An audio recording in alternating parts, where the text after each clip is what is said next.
thank you very much. I'm glad to be here, and I want to share with you some information about our practices at the JBC, particularly regarding Western blots. So I'll talk about that and our experience at the JBC and what our expectations are for Western blot. But first I would like to talk about the issue of reproducibility in general.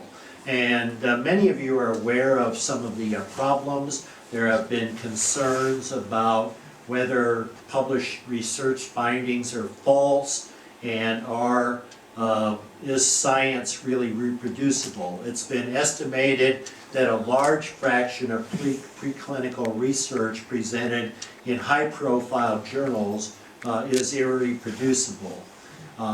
There's a need for all the major stakeholders in the scientific enterprise to address these concerns because we don't want to risk lack of funding and public trust. We need to support our scientific enterprise. All of the stakeholders should ensure compliance with good scientific methods and guidelines for data presentation, and researchers, like all of us, should be trained in experimental methods and design, data selection, data analysis, inclusion of controls, statistical interpretation, reagent validation, and experimental replicates and repeats. So that's what I'm going to teach you a little bit about today, I hope.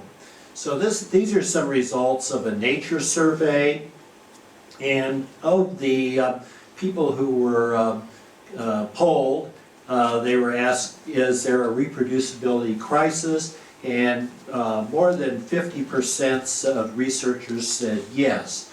And another question was, have you failed to reproduce an experiment? And in chemistry and biology, we see a large fraction, particularly with other people's experiments and even sometimes in the same laboratory. This is also true in medicine and other areas as well. So the National Institutes of Health in the United States, which is the major supporter of biomedical research, is doing a number of things. There was a joint workshop with Nature Publishing Group and Science, and they endorsed a set of principles to enhance rigor and reproducibility. You can look that up if you'd like to. It's bit, ly, and so on there. And there's also been a response by the United States National Academy of Sciences. There's been a consensus report entitled Fostering Integrity in Research, and so if you have detrimental research practices, these may not be considered misconduct, but they damage the research enterprise. So what are these detrimental research practices? They deal with authorship, statistical analysis, not retaining or making data available later, and also neglectful or exploitative supervision in research. We'll talk mainly today about data and how we handle it. What are we doing at the JBC? Of course, the journals are some of the major stakeholders in the scientific enterprise. We are trying to put out the most reliable information we can and publish very accurate information. This is an article that came out a couple of years ago, and you can find this on the JBC website in 2015. Transparency is the key to quality, and this was written by two of our associate editors, Dr. Fosang and Dr. Colbert. So they talk about a number of things, and we have revised our guidelines at the JBC to improve rigor and transparencies. There are three major areas. One is disclosure of experimental design and reporting of experimental uncertainty and reproducibility. So, for instance, when you talk about 3 experiments, it doesn't mean just taking the same sample and putting it into the instrument 3 times. That's going to be very close, but we really want you to say 3 biological replicates, that is, doing the experiment 3 times. We've also changed our guidelines about improved statistical and graphical representation of quantitative data. We would like to have people show the individual points and use error analysis in a different way. We don't like standard error of the mean. We prefer standard deviation or something like that, and using plots like this where you actually show the data. And then I'm going to talk about today is that we've revised our guidelines for the presentation and quantitation of gels, particularly immunoblots. You can see a lot of deficiencies with some of these, and I'll talk to you primarily about this today, since this is really mainly about Western blotting. So let's talk about our experimental procedures then. And the first thing is we really need people to provide adequate information, and particularly the antibodies that you use, because the antibodies, the quality of the antibodies really determines everything. The description should define the species of animal you're using and the source of the antibodies, including even the catalog numbers and lot numbers, because these can change a lot, and that may have a big effect on your specificity and your results. And you can consider using research resource identifiers to unambiguously identify the antibodies in your study. So there's a website here, scicrunch.org, to use this procedure. It's also important to provide the dilution information. This will help readers repeat the experiment. So put yourself in the place of a student in another lab and trying to repeat this work. So the more information you can provide, the better, easier it will be. So this is a good way of doing this. This could be done, for instance, in the supporting information to your paper, indicate all the antibodies, where they came from, what the dilution was, and the vendor, and even the catalog number would be good. You're describing a novel antibody. Well, this means an antibody that you made, or you had it made for you. And is it a monoclonal or a polyclonal? And what was the antigen used? Was it a peptide, or was it the intact protein?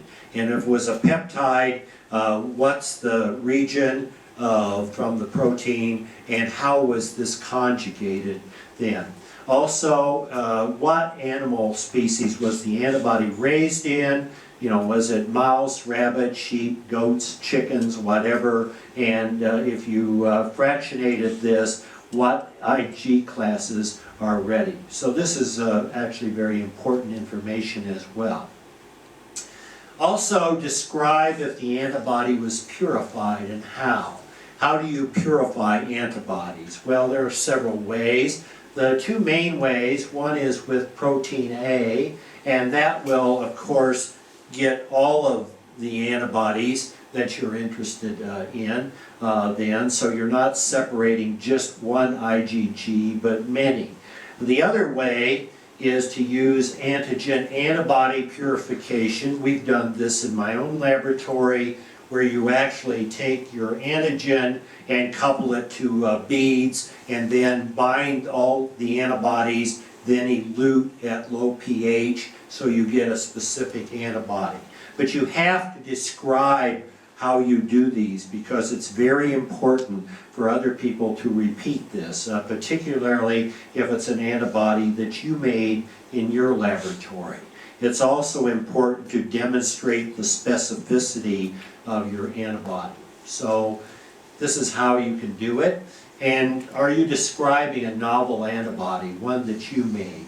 So you can do this in a normal reaction. There can be false positives here. So for instance, this isn't a real interaction.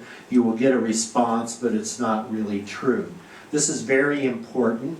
You can use genetic strategies. In principle, you could use a knockout some other ways, peptide blocking, and also mass spectrometry, for instance. I'll talk about that, or you could do protein and peptide arrays. But whatever you do, you need to describe it and show that your antibody is specific.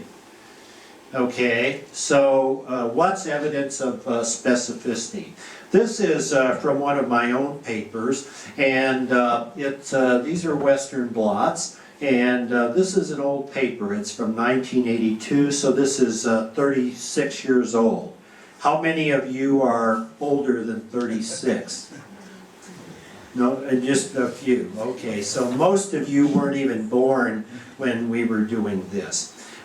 In fact, at this time in this paper, we actually did, the term Western hadn't been used. They were just immunoblots. Actually, I've never liked the term Western anyway. That came later. But what we did, we used, these are microsomal samples, and we made our antibodies, and you can see that we're only picking up one band here under these conditions. So these are actually highly specific. You don't see too many gels like this today. In fact, I think when we started, we thought everybody would be doing this to show that they had specific antibodies, but it turned out to be much easier just to cut out a zone and show these. But these show you that we're really dealing with highly specific antibodies. Also, I'm pretty sure this was the first paper in which anybody tried to quantitate the response, as far as I know.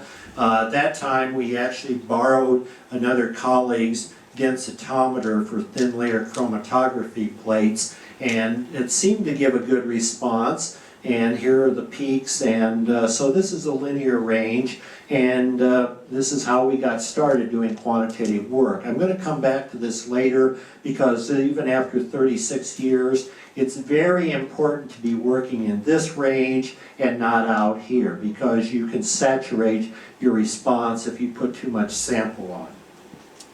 Here's a more recent demonstration of specificity. This is also from my laboratory, and it's just from last year in JBC. And this is a protein we used as an antigen. It's a cytochrome P450 enzyme. This enzyme is in human skin. And as you can see, most of the different skin samples are giving two bands. So how do we know that this is really specific in this case? Well, we actually cut these zones from the skin samples and submitted these to proteomics, and we found the protein in both cases. We actually got very extensive coverage. So we're pretty sure, we actually think that the low band is the mitochondrial form, and this is the cytosolic form, and there's a matter of processing. So we're still working on that. We couldn't find any response in liver or kidney, so we think it's specific for skin. So again, we don't have a requirement for showing full gels yet at JBC. I know some journals actually do this, and it actually wouldn't be a bad idea, because if you have antibodies this clean, you can really show people that you're working with good antibodies. Okay, well, let's talk about JBC and what we expect there. So the figure presentation, this is very important. All you have to do is go to the JBC website, and we have, I think it's a pretty easy way to follow it now. So you actually go there and you'll find a section called Collecting and Presenting Data. I think it's under Instructions for Authors. Now, what's important here, whoops, let me go back, is the section Collecting and Presenting Data. There'll be a number of sections here with all of the specific requirements that we have at the JBC. So here we have some different blots, and these are, as you might guess, good and bad examples here. So which set of blots is more informative? This set or this set? How many people say this set? Well, you're right. These are obviously better. Here, I really can't tell what's going on here. They don't even, the whole gel isn't even shown, and we certainly don't know if this is a very specific response. It's a little better here. One thing that's also very important, we want you to show a molecular weight marker above and below the bands of interest. So we actually really want you to have two markers in all of your gels so that other people will know what zone we're really dealing with this. But don't show things like this because we actually now in the front office at JBC, before a paper is finally accepted, your images will be reviewed, and if you have something like this, you will probably be asked to send new figures or perhaps even your original data. So it's best to actually save your original data and work it up properly to start with. It can be sometimes in color, it's useful, sometimes it's not necessary. We don't charge for color prints in the JBC, so color is fine. Okay, how should these be presented? Well, again, I already made this point, but there should be sufficient area around the bands, ideally at least one marker above and one below the band of interest, and the immunoblot should contain the positions of the molecular weight markers. If you're using two gels, then show also the isoelectric point ranges, and the images should be appropriately adjusted such that you retain sufficient background information. I think, okay, what do I mean by that? Well, basically what you can do here is lower the sensitivity by changing the histogram and get rid of all the background, but then you'll probably be getting rid of some of these parts here that may be important, and of more concern, you may be eliminating some bands that are important for your reader to see then. So don't overly contrast your gels before you make your final publications. Here's another problem we see a lot of, and that is with splicing. What do I mean by splicing? Well, here we have the original data. For some reason, you run these, and we're really not interested in the one in the middle, the set in the middle, so we only want to show these and these. So if we take this, then we can show it like this. We put this together and this, but put a line here. Don't show it like this because this is not acceptable. This will imply that these were run at the same time, which isn't really true. So put a break in the middle of the gel if you're going to put these things together, and also indicate that in the legend as well. Because if we see catch you doing something like this, we will return your figures to you before your paper can be accepted. So you might as well do it right the first time. So again, this is the original data, and again, you should never splice between two different blots, and also results from two different blots are not directly comparable because there are different transfer efficiencies, blotting conditions, etc. So this is not acceptable, and in fact, I don't know if those of you in the front can see, this is actually obvious to my eyes that this was spliced together. And actually when they check this at the journal, they put this through the computer, and you can't really fool these people because the software will definitely show you that there's been a problem. Okay, so here's another important thing, and we're trying to get people used to this too. So one of the problems is loading controls. One of the problems is you see many examples where people are using actin or GAP-DH or something as their loading control. We want you to quit doing that. Why? Because, for instance, with actin and tubulin, your cell conditions may change, and here you can see that under these conditions, the actin band has been reduced by 20%. So it's not really a very good standard. And the same thing for tubulin, or probably GAP-DH too. So what we really want you to do is use total protein. And here are, this is an example here. This is a list of studies demonstrating the variation in loading control expression. So you can see here that with actin, tubulin, and some kind of voltage-dependent anion channel, all of these things can change between experiments under different conditions in cells, and so they're not really very good standards. So there are good ways now of actually doing a total protein stain. There are a couple of different fluorescent stains you can use, and then using the LICOR or other equipment, basically just normalize everything to the total fluorescence for total protein. So this is, they're usually not linear here. So here's an example. This is some loading controls, and here's the problem, because here's tubulin, and also, again, it's the problem I mentioned from way back in 1982 that I told you about. We already recognized it then. You have to work in this range. If you're up here and you're saturating here, this value can change depending on the system, the detection method, and you're out of the range. So you actually would like to be in this range then, but what's really good here, this is a total protein stain, and this is typical data for different systems. This is actually much more linear. There's a much broader linear range, and if you're doing total protein, this is less likely, this is not going to really change between the different experiments you're doing.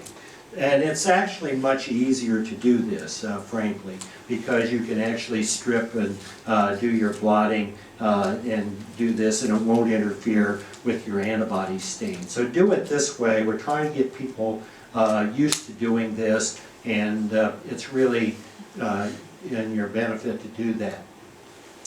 Okay, this is something I already touched on. One of the problems is signal is not reflective of sample concentration outside of linear range. So, for instance, again, here's the issue. Here's a bunch of blots, and then it turns out if you look at the histogram here, this isn't really balanced very well. This is way too dark to actually do any kind of quantitation. I think this is actually, yeah, this is actually the same gel. So these basically all look the same, whereas over here, this is what they really look like when you've actually normalized it so that you're using your pixels correctly. Then. So now we actually have a threefold difference, and we're actually seeing a lower band as well. None of this is actually visible. So make sure that you are in the linear range of detection of your protein and also the total protein as well. Another issue we try to deal with, and that's post-translational modification antibodies. So basically, as I'm sure you all know, there are many ways of modifying a protein now. I think I know there are over 100 different ways, all kinds of things you can do to attach things, and there are antibodies that recognize this kind of modification. So if you're doing that, these should be normalized to the total unmodified protein, not to actin. You should actually, for instance, in this case, STAT1 is the protein. Here's the phosphorylated version. This is actually not in the linear range, I don't think, but we do have the markers here. So basically, you normalize the amount of phosphorylation based on the total stat here. You can see that this would be deceptive because whatever conditions these are, basically you can see that this is higher under these conditions, so is the p-stat. If you use actin, basically you'd be normalizing to this, which you really should be normalizing to this, okay?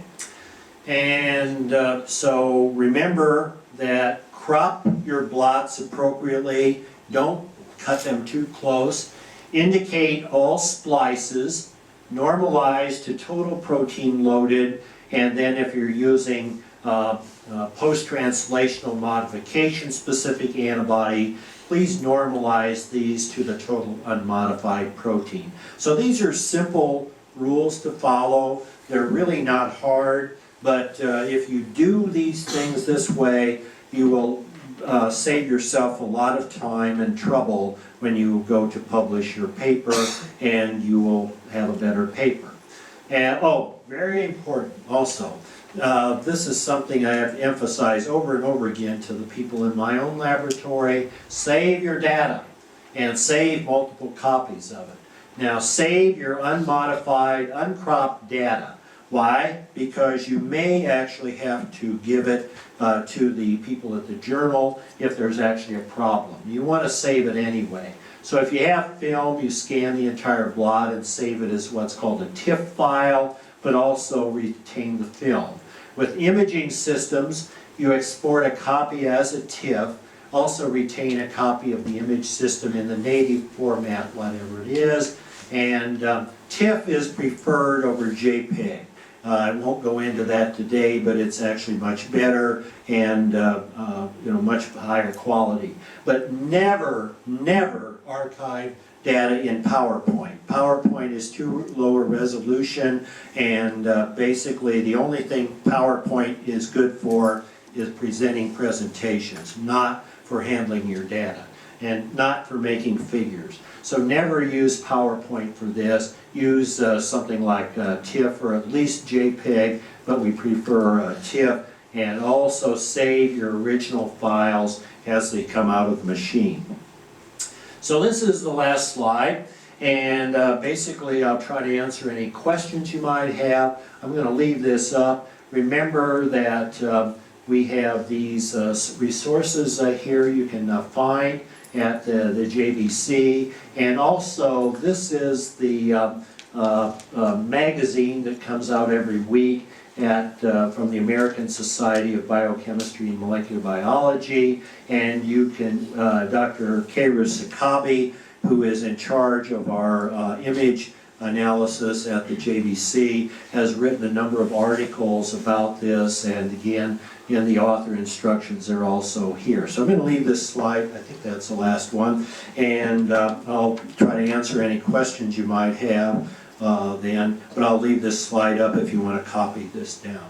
Thank you. Shishi.